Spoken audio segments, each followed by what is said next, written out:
राम राम दोस्तों, मैं आपका दोस्त भी डाका। दोस्तों, आज हम जो नौकरियां 10 साल में लोगों को मिली हैं उन पर कुछ चर्चा करेंगे। क्योंकि कांग्रेस का जो वर्कर है, जो गांव में फैला रहा है कि नौकरी कुछ नहीं दी, चपरासी लगाए हैं, कच्ची नौकरियां दी है। और जहाँ तक नौकरी का सवाल है, भारतीय जनता पार्टी के 10 साल के शासन में जो फ्री में नौकरियां दी गई है, मेरिट के आधार पर नौकरियां दी गई है, ना सिफारिश चली और ना ही पैसा, और गरीब परिवारों के बच्चे नौकरी लगे हैं। जो दलाल किस्म के लोग हैं कांग्रेस में, जो पैसे वाले लोग हैं, इनको दुख इसी बात का है कि गरीब घरों के बच्चे नौकरी क्यों लग गए। हमारे लगने चाहिए थे,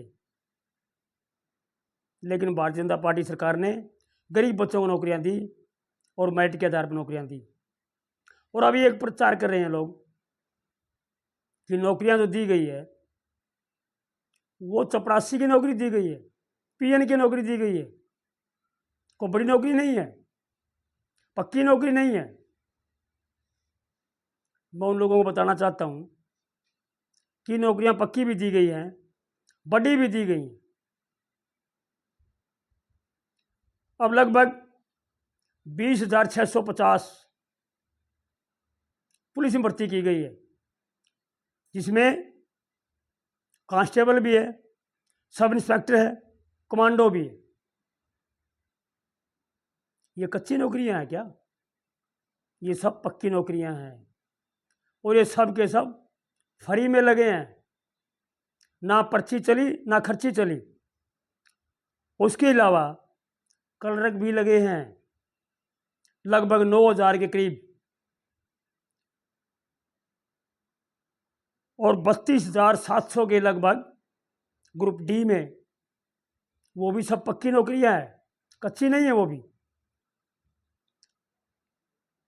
टीजीटी 4500 और आईटीआई के इंस्ट्रक्टर 3,206। ये पीएन नहीं है, शिक्षक हैं। ये नौकरियां भी दी गई है और ये सब फ्री में दी गई है। उसके अलावा जेई 1,000 के लगभग लगे हैं, और लाइनमैन भी लगे हैं लगभग 3,000 के करीब। 4,245 स्टाफ नर्स लगी हैं, और भी काफ़ी नौकरियां दी गई है। लेकिन बीच बीच में कांग्रेस ने एक काम और किया है ताकि नौजवान हरियाणा का नौकरी ना लग पाए। भर्ती रोको गैंग वो कांग्रेस का ही है। जब भी भर्ती होती है कोर्ट चले जाते हैं, सुप्रीम कोर्ट, हाई कोर्ट, रुकवाते हैं नौकरियों को। अभी भी लगभग 25-30 हज़ार नौकरियां भर्ती रोको गैंग ने रुकवा रखी है। ये कांग्रेस ने ही किया है कि हरियाणा के नौजवानों को नौकरी ना लगने दें। वो कोर्ट में चले गए, जो अभी भर्ती हो चुके थे, सिलेक्शन हो चुका था, उसके बावजूद वो कोर्ट में गए हैं। ये है कांग्रेस का भर्ती रोको गैंग। और फिर कहते हैं बेरोजगारी फैल रही है, चिंता करते हैं बेरोजगारों की, युवाओं की। चिंता होती तो कोर्ट में नहीं जाते ये लोग। इसीलिए कांग्रेस पिछड़ती जा रही है, और जो जो कांग्रेस पिछड़ रही है उनके नेता अनाप शनाप बयान दे रहे हैं, कहीं धमकियों भरे बयान दे रहे हैं। तो कांग्रेस का बुरा हाल है। लगभग 10 से 15 सीटें तो ऐसी है जहां कांग्रेस मुकाबले में नहीं है। पहली बार हरियाणा में ऐसा हुआ है कि काफ़ी सीटों पर कांग्रेस मुकाबले में नहीं है। ना कांग्रेस किसान की है, ना कांग्रेस दलित की है, ना कांग्रेस नौजवान की है। ना व्यापारी की है, सिर्फ भ्रष्टाचारियों की है, दलालों की है, ठगों की है, गुंडे बदमाशों की है।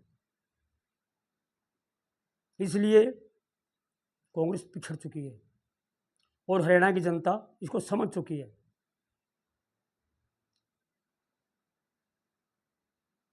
तो दोस्तों, जितने भी हरियाणा के आम नागरिक हैं, जो वोटर हैं,